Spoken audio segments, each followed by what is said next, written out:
Eu coloquei esse título aí, Israel no tempo de Jesus. Esse versículo, eu gosto muito desse versículo, porque ele fala muito sobre isso. Vindo, porém, à plenitude do tempo. Irmãos, realmente, o tempo estava pleno, estava pronto para a chegada de Jesus. E não tenho dúvida alguma disso. Então, no tempo, quando Jesus veio, assim, quando Jesus chegou, havia uma influência muito grande do helenismo. O que é o helenismo? É a cultura grega. Alexandre, quando assumiu o governo do mundo, né, quando dominou o mundo, em 336, ele espalhou a cultura grega pelo mundo. Então, o mundo se tornou grego, tanto na língua quanto na cultura. Aí a gente já começa a ver como Deus estava preparando o mundo para a vinda de Jesus. Por quê? Porque em 250 a.C., o hebraico, o Antigo Testamento escrito em hebraico, foi traduzido para o grego. E como o Israel já tinha sido espalhado pelos cativeiros assírio e babilônicos, espalhado pelo mundo, existiam colônias de judeus em todo o mundo. E uma vez que o mundo passou a falar grego, eles tiveram acesso às escrituras sagradas na língua grega em todo o mundo. Então, enquanto eles estudavam nas suas sinagogas, nas cidades, nas colônias, as escrituras sagradas na língua grega, eles já foram, com isso, sendo preparados para a chegada do Messias. Os judeus espalhados pelo mundo aguardavam a chegada de Jesus. Mas acontece que, assim como nós hoje temos a influência cultural do nosso contexto, do nosso país, da nossa cultura, assim também, tanto os judeus como o mundo daquela época foi influenciado pelas culturas. E a cultura, ela tem a ver com as suas crenças, com a sua língua, com todos os costumes, com o movimento social. Então, eu quero destacar aqui para vocês apenas alguns pontos, nessa aula de hoje, alguns pontos relacionados com o Império Grego e com o Império Romano. Sobre religiões e filosofias e o cristianismo como contraponto, tá certo? Então, antes da gente entrar diretamente nisso, eu peço vocês que abram sua Bíblia em Apocalipse 12. É um capítulo meio difícil, mas o que eu quero destacar aqui em Apocalipse 12 é só a questão da magnitude dessa guerra. Olha, irmãos, a gente vê o mundo, as coisas acontecendo no mundo, e nós precisamos ter a visão espiritual das coisas terrenas também. Então, aqui acontece uma guerra. No capítulo 12 de Apocalipse, está acontecendo uma guerra. Isso aqui retrata tanto esse período que antecede a vinda de Jesus, como a vinda de Jesus e o que vai seguir lá na frente. É um texto simbólico demais, nós não vamos falar sobre essas simbologias, mas eu quero chamar a atenção de vocês para a magnitude dessa batalha. Há uma guerra aqui, uma guerra no mundo espiritual e no mundo físico. E isso estava acontecendo, ela começa mostrando o que aconteceu antes da vinda de Jesus. Então, capítulo 12 de Apocalipse. Viu-se grande sinal no céu, a saber, uma mulher vestida do sol, com a lua debaixo dos pés, e uma coroa de 12 estrelas na cabeça. Aqui, gente, está falando de Israel. Essa mulher, que a gente imagina ser Maria, ela representa aqui a nação de Israel. Veja que está com uma coroa com 12 estrelas. São as 12 tribos de Israel. E isso aqui retrata esse período que antecede a chegada de Jesus. Porque ela estava grávida. Versículo 2. Que, achando-se grávida, grita com dores de parto, sofrendo tormentos para dar à luz. Esse período foi um dos períodos mais sombrios da história de Israel. Como nós vimos naquela aula sobre o Novo Testamento, que a gente deu uma introdução sobre o período interbíblico, né, aqueles 400 anos de silêncio, existiram ditadores, vamos dizer assim, que eles foram tão maus para o povo de Israel, que eles fizeram de tudo para eliminar a nação de Israel. Isso aconteceu do ponto de vista humano mesmo. Houve um governante da Síria que dominou a Palestina, né, dominou Israel, chamado Antíoco Epifanes, Quem já estudou aí o panorama bíblico vai lembrar disso. Então, ele só, na chegada lá em Jerusalém, ele matou 50 mil homens. Para vocês terem uma ideia, o livro apócrifo de Macabeus, ele conta a história de uma família de sacerdotes, só para vocês terem uma ideia. Uma família de sacerdotes que era a mãe e 7 filhos sacerdotes. O que ele fez? Ele mandou colocar um caldeirão imenso e atear fogo, colocar água nesse caldeirão, atear fogo, colocar uma fogueira embaixo dele, ferver aquela água. E ele pegou na frente da mãe, um por um dos filhos, e ele colocou todos diante daquele caldeirão e falou para eles: neguem o Deus de vocês, neguem as escrituras sagradas de vocês. E eles falaram: nós não vamos negar. E a mãe incentivava os filhos. A mãe falava assim: filhos, não neguem o seu Deus, porque em breve nós estaremos no paraíso com o Senhor. E eles mataram um por um dos filhos na frente da mãe, e depois matou a mãe no final. Então, esse foi um só relato de uma das histórias de atrocidades que foi feita em Israel, próximo à vinda de Jesus. Isso foi por volta de 200 anos antes de Cristo. E nós conhecemos também uma figura que foi muito má, embora a gente só saiba de um acontecimento terrível que ele fez, mas a história dele mostra que ele fez muito mais atrocidades, que foi o rei Herodes. O rei Herodes mandou matar as crianças de Belém. Todas as crianças. Vocês imaginam o sofrimento, a dor, esse acontecimento ali. Por causa de uma criança que nasceu e que ele se sentiu ameaçado. Ameaçado o trono por causa de uma criança que nasceu. Então, existiram várias atrocidades ali, naquele período que antecede a vinda de Jesus e o período da vinda de Jesus também. Então, irmãos, nós não vivemos naquele tempo, mas quando a gente vê a história acontecendo, a gente vê que por trás desses acontecimentos humanos, de homens malignos, tem Satanás por trás disso, tentando destruir essa história da redenção, para que ela não chegasse até nós.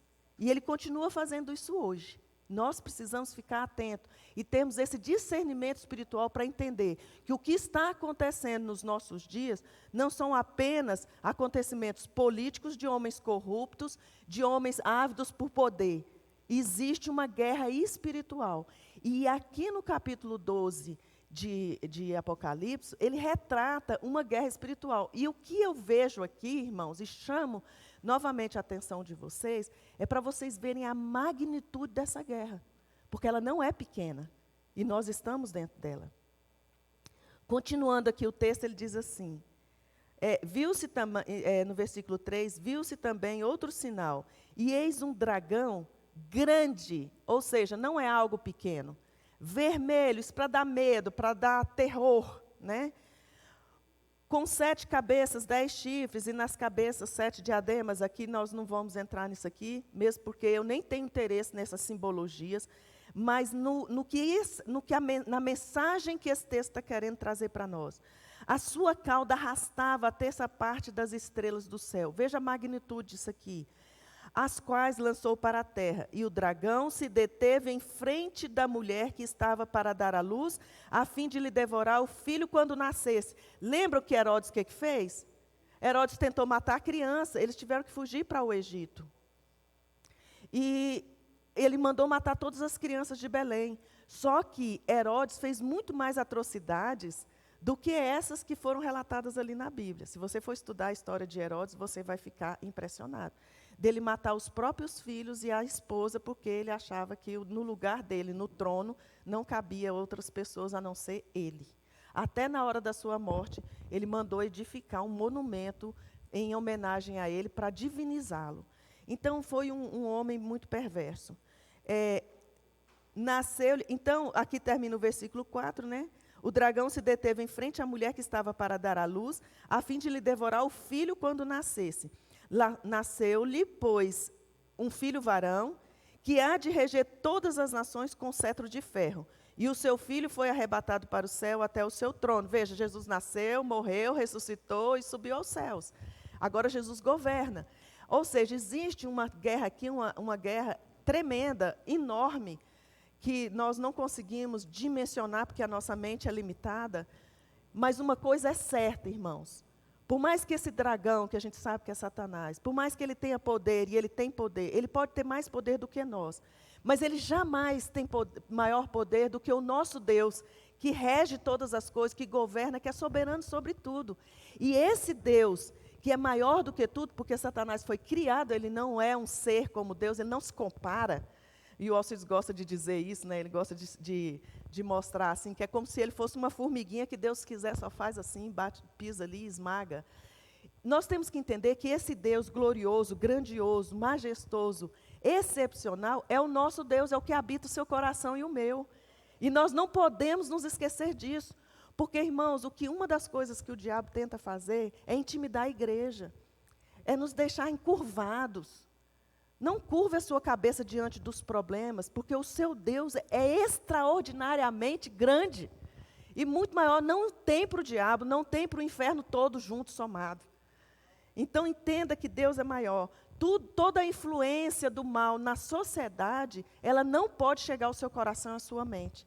Você precisa entender que você está selado, mas você não pode deixar que esse poder de Deus na sua vida, ele seja ofuscado pelos problemas e por aquilo que a sua mente te leva a pensar. Não aceite. Não aceite mentiras, não aceite engano do diabo na sua vida. Então, veja, nasceu-lhe, pois, o filho varão, que há de reger todas as nações com cetro de ferro. E o seu filho foi arrebatado para Deus até o seu trono. A mulher, porém, fugiu para o deserto, onde lhe havia Deus preparado o lugar, para que nele a sustentem durante 1260 dias. Houve peleja no céu. Veja, está acontecendo algo aqui na terra. Herodes está mandando matar as crianças, está acontecendo tudo aquela coisa. Jesus foi crucificado, ele foi condenado, houve todo esse espetáculo, tudo isso aconteceu na terra. Mas, enquanto isso, houve peleja no céu. Miguel e os seus anjos pelejaram. Miguel é o guardião de Israel. É o anjo que guerreia sobre Israel. Por Israel. Pelejaram contra o dragão. Também pelejaram o dragão e seus anjos, ou seja, existem exércitos aqui lutando permanentemente. Todavia, não prevaleceram, glória a Deus. Eles não prevaleceram e nunca vão prevalecer. Essa é uma batalha que a gente já sabe que ela já tem a vitória certa, né? Do Cordeiro e da igreja. Nem mais se achou no céu o lugar deles. E foi expulso o grande dragão, a antiga serpente. Olha o Éden, olha o Éden. A antiga serpente que se chama Diabo e Satanás, o sedutor de todo o mundo, sim. Foi atirado para a terra e com ele os seus anjos. Então ouvi grande voz do céu proclamando: agora veio a salvação, o poder, o reino do nosso Deus e a autoridade do seu Cristo. Pois foi expulso o acusador dos nossos irmãos, o mesmo que os acusa de dia e de noite diante do nosso Deus. Veja só, nos acusa de dia e de noite diante do nosso Deus. Eles, pois, o venceram. Olha a igreja aí, olha nós aqui. Eles, pois, o venceram por causa do sangue do Cordeiro e por causa da palavra do testemunho que deram, e mesmo em face à morte, não amaram a própria vida. Por isso, festeja, ó céus, e vós, os que neles habitais. Ai da terra e do mar, pois o diabo desceu até vós, cheio de grande cólera, sabendo que pouco tempo lhe resta. Amém e amém. E agora nós vamos voltar aqui para esse período. Então, irmãos, entenda que existe uma guerra espiritual. E essa guerra espiritual não é só no sentido, a iniquidade, ela não só se traduz em violência. Ela também se traduz em sutilezas, seduções, distrações. E nós vamos ver algumas coisas que foram influenciando o mundo daquela época, que tem nos influenciado. Filosofia, por exemplo. Filosofia é algo que influencia até hoje. Você vê que hoje as pessoas misturam o poder da mente. No mundo cristão, existe a ideia de que a sua mente ela tem tanto poder que é capaz de você até salvar a si mesmo, com o poder da sua mente. Isso não é de agora. Isso vem de muitos e muitos e muitos anos. Tá? Mas eu acho muito interessante isso. Vamos caminhar aqui um pouquinho? Eu quero trazer para vocês só 2 pontos da Grécia e 2 pontos de Roma, da cultura. Grécia, mitologia e filosofia. Gente, a mitologia grega é uma piada. Sinceramente, eu já li algumas coisas, não aprofundei em mitologia, não. Mas é uma piada. Eu vou contar para vocês uma história, 2 histórias, rapidinho, só para vocês se inteirarem. Isso era o mundo daquela época, tá certo? Vocês já ouviram falar muito em Zeus, né? O deus grego, porque ele é o todo-poderoso da Grécia, né? Zeus. E vocês já ouviram falar sobre sincretismo religioso, ou seja, quando um império domina, ou quando um governo domina outro, ele leva a sua cultura para aquele local. E ali ele muda até o nome dos deuses. O Deus é o mesmo, mas ele muda os nomes, porque agora é uma outra cultura, é uma outra nação. Então, por exemplo, durante o tempo que a Grécia dominava o mundo, o deus era Zeus. E a esposa de Zeus, Hera, é o nome dela. E quando o Império Romano dominou o mundo, Zeus passou a ter o nome de Júpiter e Hera passou a ter o nome de Juno, que é dela que veio a origem da festa junina. Então, para os romanos, a deusa Hera é Juno e Zeus é Júpiter. Mas vamos lá. Zeus, então, era casado com Hera, mas Zeus tinha muitos amantes. Muitas. Muitos não, muitas. Muitas amantes. E algumas delas eram mulheres humanas. Então, uma das mulheres humanas que foi amante de Zeus foi Semele. Acontece que Hera ficou tão enciumada de saber que ele tinha uma amante, Semele, e Semele engravidou. Ela ficou grávida de um filho de Zeus. Então, era uma mulher humana com um deus, né? E aí, o que acontece? Hera fez lá uma artimanha para poder tentar matar Semele, a amante de Zeus. E ela conseguiu essa proeza. Eu estou resumindo para vocês. Acontece que Semele estava grávida de 6 meses de Dionísio. Então, o que Zeus fez? Antes que ela morresse, Zeus pegou a criança que nasceu prematura com 6 meses, e ele abriu um espaço na sua coxa e terminou a gestação de Dionísio na coxa dele. Olha só a história, como é que é uma piada, é ridícula a história da mitologia grega. Quando completaram os 9 meses, ele então pegou Dionísio, entregou para umas ninfas criá-lo, e lá tinha um senhor, que eu não lembro o nome, que ensinou Dionísio a cultura da uva e ensinou a produzir vinho. E Dionísio começou a beber vinho e ficou muito alegre. E com essa alegria dele, ele passou a ser conhecido como o deus da alegria, da festa, da orgia, do êxtase. Então, é o deus Dionísio, o deus grego, que com o Império Romano, ele se chamou Baco, que daí dá origem a Bacanal, que dá origem às festas. Então, o culto a Dionísio, ele era regado com muito vinho, com muita embriaguez, com muitas orgias, prostituições, e todo tipo de magias, de cerimônias, rituais de magia que vocês podem imaginar. Então, esse era uma das histórias da mitologia grega. Um deus que tem um filho com uma humana. Zeus era casado com Hera, mas ele tinha muitas amantes. Outra amante dele foi Alquimena. Alquimena vai e fica grávida de Hércules. Hércules é bastante conhecido por nós. A gente assiste filmes. Eu gosto desses filmes. Eu sei que isso é só entretenimento, mas alguns filmes eu assisto porque eu acho interessante. Mas só por diversão. Mas por trás disso a gente tem que entender essa história. Zeus, então, tem outra amante, Alquimena, e ela fica grávida de Hércules. Aí ela tem esse filhinho. E aí Hera manda serpentes ao berço dele para matá-lo. E ele pega bebezinho dentro do berço, ele esmaga a serpente, ele rebenta a serpente, mata a serpente. Então, ele ali mostrou a sua força, o poder de Hércules. Quem assistir o filme de Hércules vai ver isso. Então, essas são histórias da mitologia. Um Deus que tem um filho com uma mulher humana. Como é que nasceu Jesus? Maria, uma mulher humana, que tem um filho de um Deus. Vocês conseguem perceber a sutileza do inferno? Para fazer dessa história mais uma mitologia? Para fazer de uma história verdadeira uma mentira para enganar as pessoas? Isso era natural naquela época. Hoje, para nós, o que é a mitologia grega, gente? É algo do passado que está morto. que a gente vai aos livros somente para ter uma curiosidade como essa que eu tive e mostrei aqui para vocês. Mas isso era real naquele tempo. Então, essa era a característica da mitologia grega, que era muito forte naquele ambiente, naquela cultura, naquele mundo. E aí vem a filosofia. E o que vem a ser a filosofia?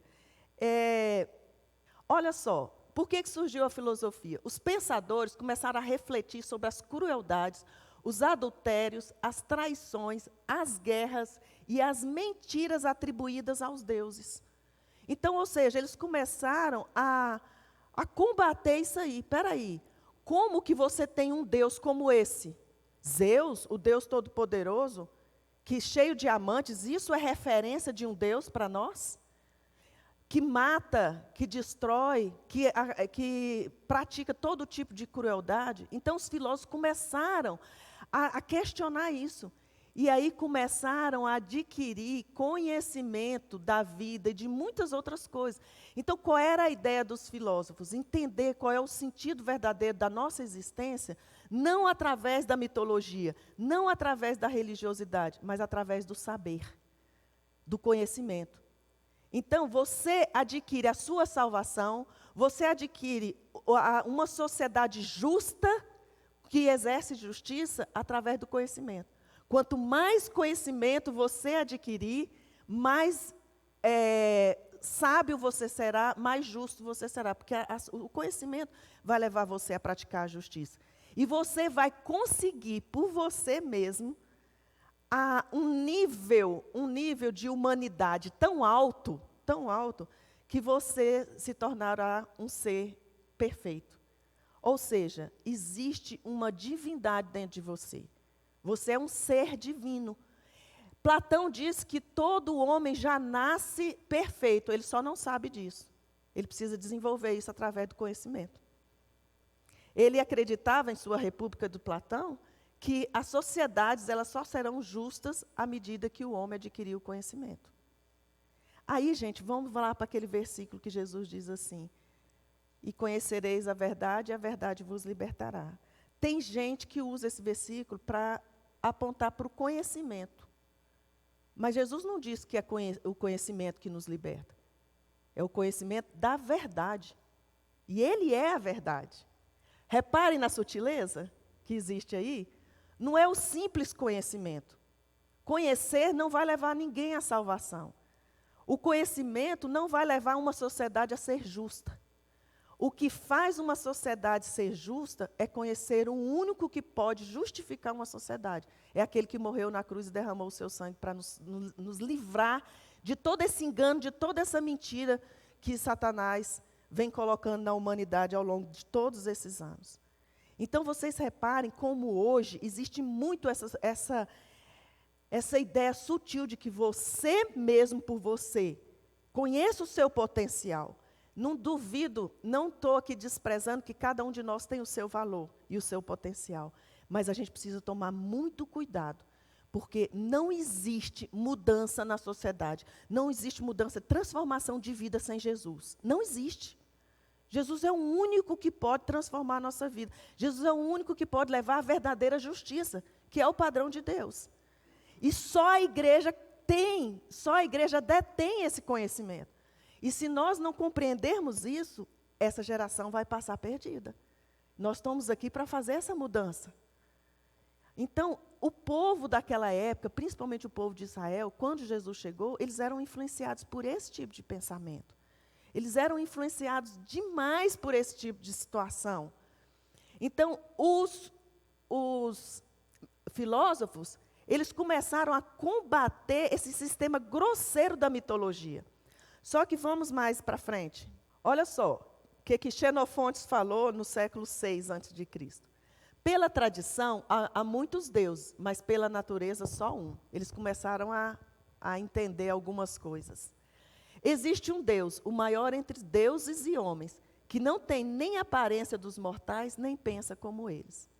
Então, nessa de entender que a mitologia é uma coisa absurda, patética, eles começaram a buscar um conhecimento de Deus. Eles começaram a buscar Deus, na realidade.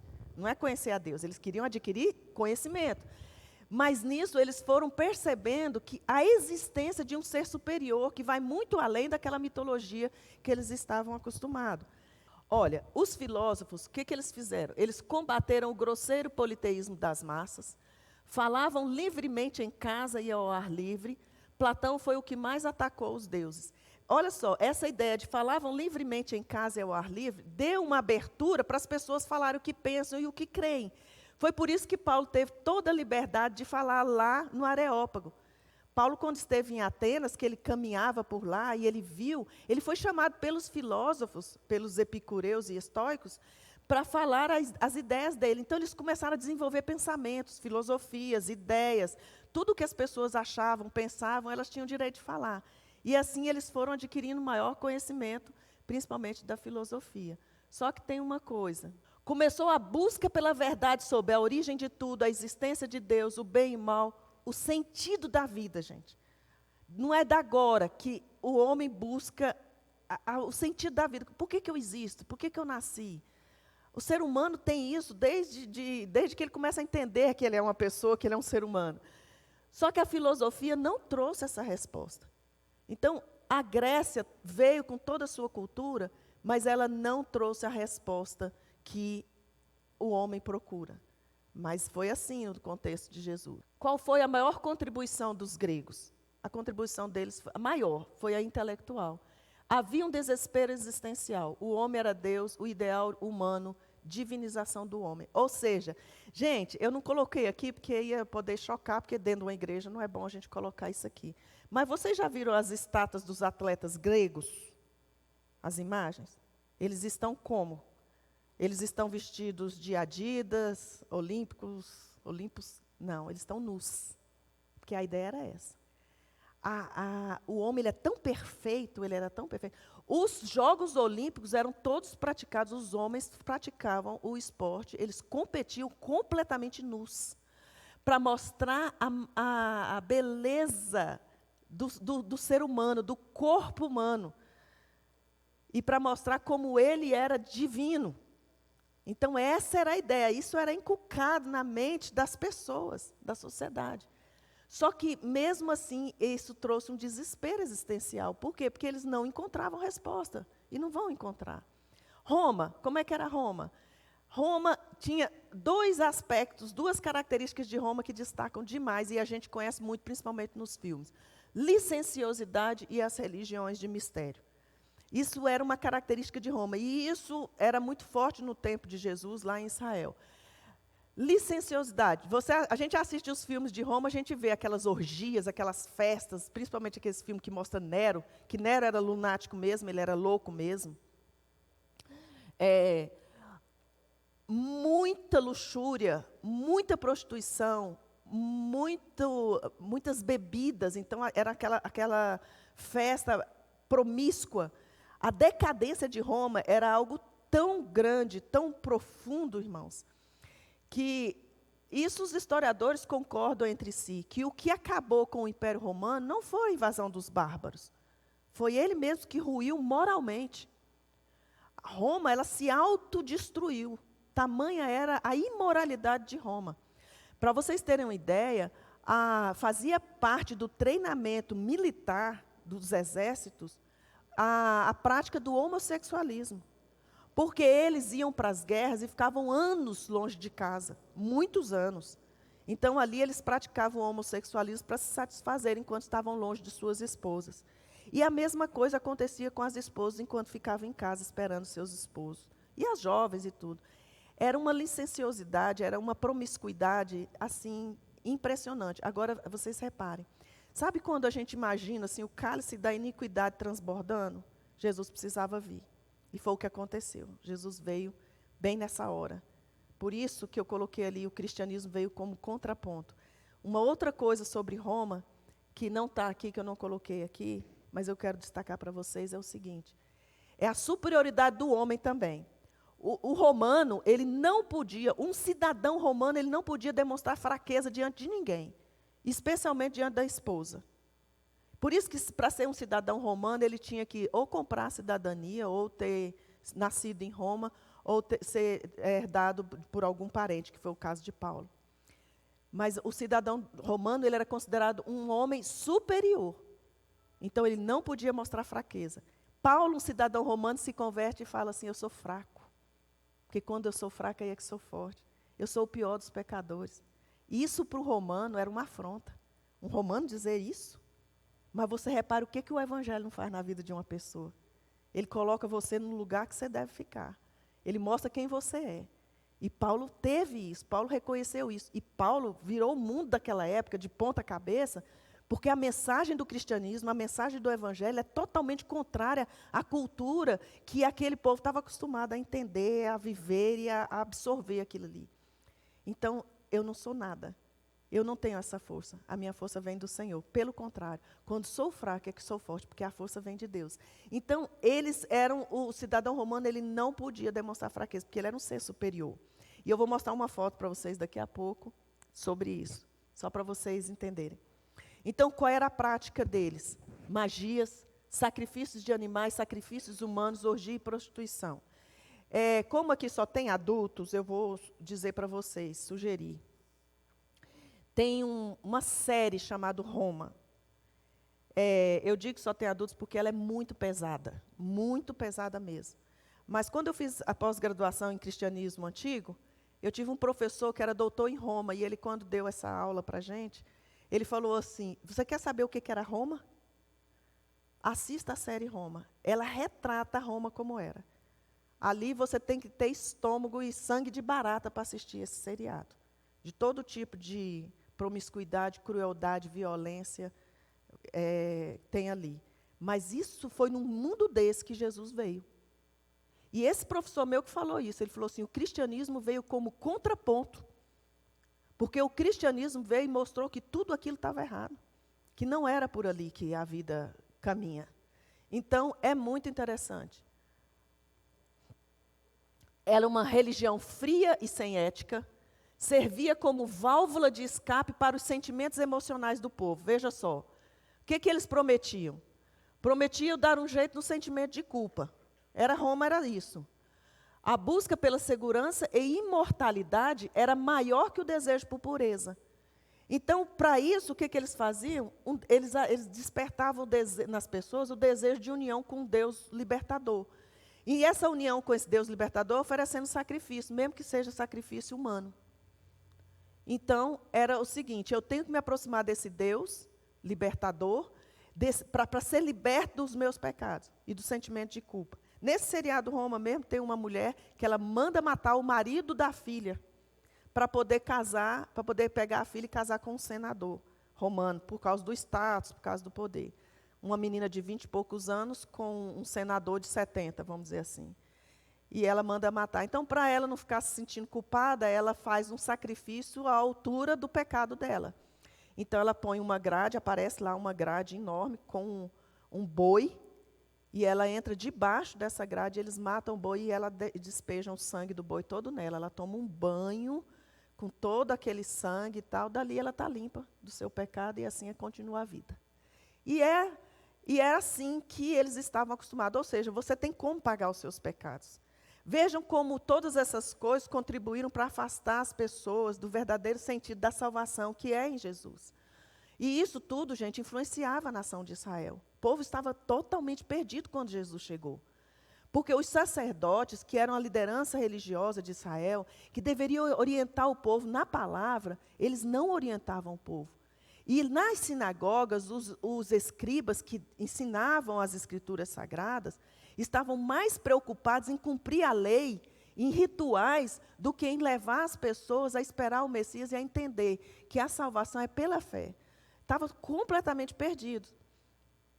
Então, seguindo aqui, podia-se usar qualquer método para alcançar o desejado. Exemplo, culto de Dionísio, que é o culto ao deus Baco, né, como nós já falamos. Não era preciso mudar de vida. É a busca pela felicidade e pelo sentido da vida.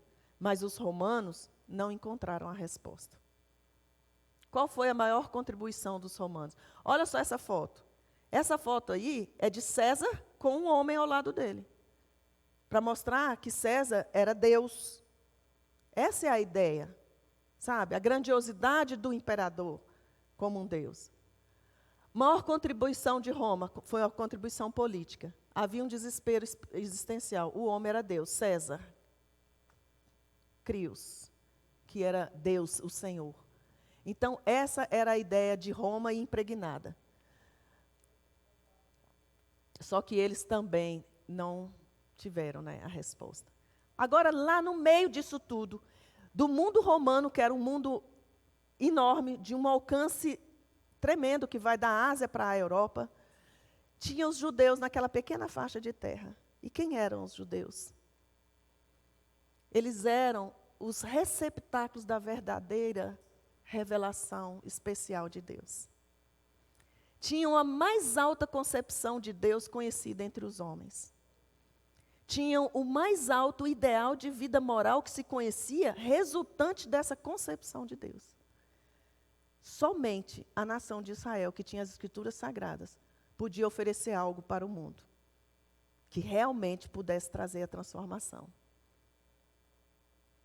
Um povo que aguardava o que o cristianismo oferecia. Um Salvador divino, o Messias. Em todas as cidades do mundo grego-romano haviam judeus. E eles tinham alguns pontos em comum em todas as colônias judaicas no mundo daquela época.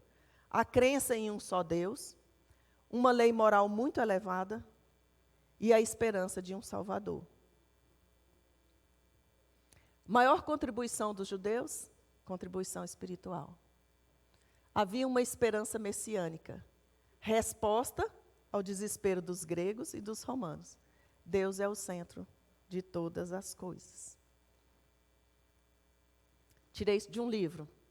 Quando Jesus chegou ao primeiro século da Palestina, no tempo da Pax Romana, sob o império romano de Tibério e Augustus, ele estava pensando em uma outra paz, em um outro império para aquele seu tempo. Nesse cenário, Jesus proclamaria um reino mais poderoso que o romano e falaria de um mundo salvo não por um homem que se torna Deus, tal como Augustus e Tibérios, mas por um Deus que se torna homem. Glória a Deus. E nós estamos aqui por causa dele. Vamos voltar para o nosso Apocalipse 12, e eu vou encerrar. Continuando aí o versículo 13. Essa é a parte que eu gosto. Na realidade, eu gosto de tudo, mas é bom demais, gente, a gente ter a certeza da vitória. Irmãos, não se esqueçam, a vitória do Cordeiro é a sua vitória. É a nossa vitória. Quando você estiver lendo Apocalipse, lembre-se disso. Apocalipse traz a vitória do Cordeiro e da igreja. Porque às vezes a gente parece que está tão distante. Não, nós não estamos distantes, não, nós fazemos parte. Nós fazemos parte daqueles que são mais que vencedores. Não importa a luta que você esteja passando, não importa o momento que você esteja vivendo, nós sempre seremos mais do que vencedores. Sabe por quê? Porque isso já está consumado. Já foi consumado. Versículo 13. Quando, pois, o dragão se viu atirado para a terra, perseguiu a mulher que dera à luz o filho varão. E foram dadas à mulher as duas asas da grande águia, para que voasse até ao deserto, ao seu lugar, aí onde é sustentada durante um tempo, tempos e metade de um tempo, fora da vista da serpente. Então a serpente arrojou a sua boca atrás da mulher, água como um rio, a fim de fazer com que ela fosse arrebatada pelo rio. A terra, porém, socorreu a mulher, e a terra abriu a boca e engoliu o rio que o dragão tinha arrojado de sua boca. Esse versículo agora é que eu quero que vocês tomem bastante atenção. Irou-se o dragão contra a mulher e foi pelejar com os restantes da sua descendência. Aqui entra você, meu irmão. Aqui entra você, minha irmã. Aqui entra o ministério 1 a 1.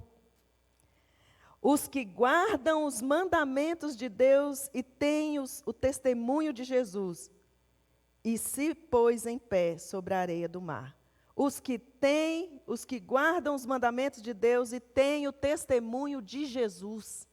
Isso aqui é a igreja. Vejam, gente, que aqui esse capítulo fala de algo que aconteceu antes, durante e depois. Está falando sobre nós. Ou seja, aqui nós vimos antes que a acusação dele é diária.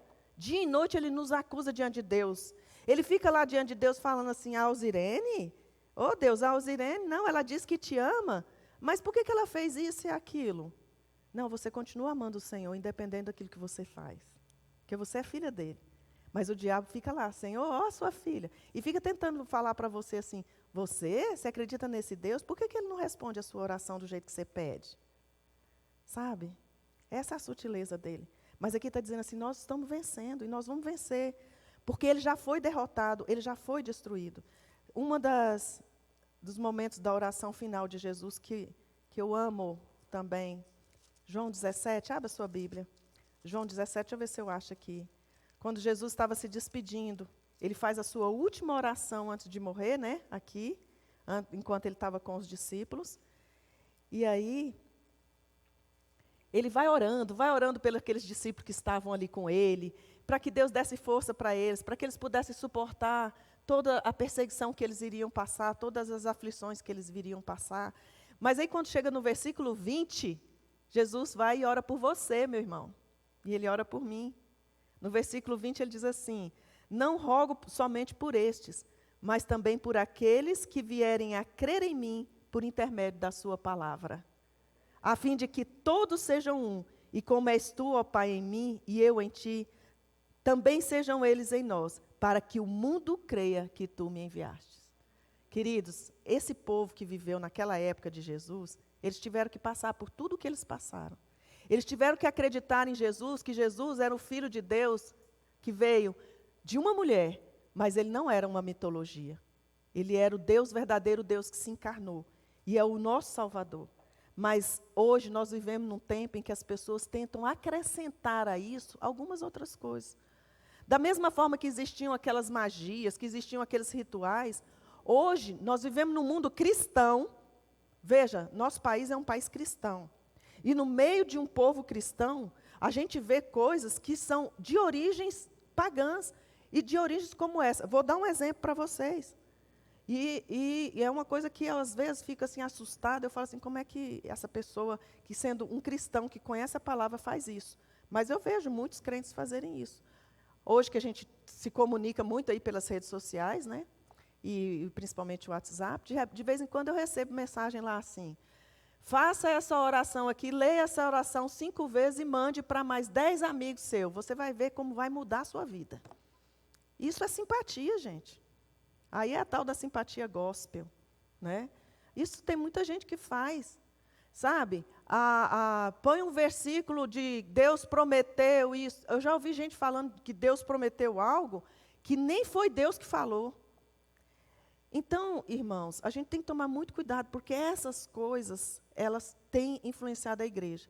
Mas se nós entendermos a palavra e por isso precisamos estudá-la, a gente se livra de sermos seduzidos por essas coisas e, ao mesmo tempo, ajuda aqueles que estão sendo seduzidos a sair delas. Tá certo?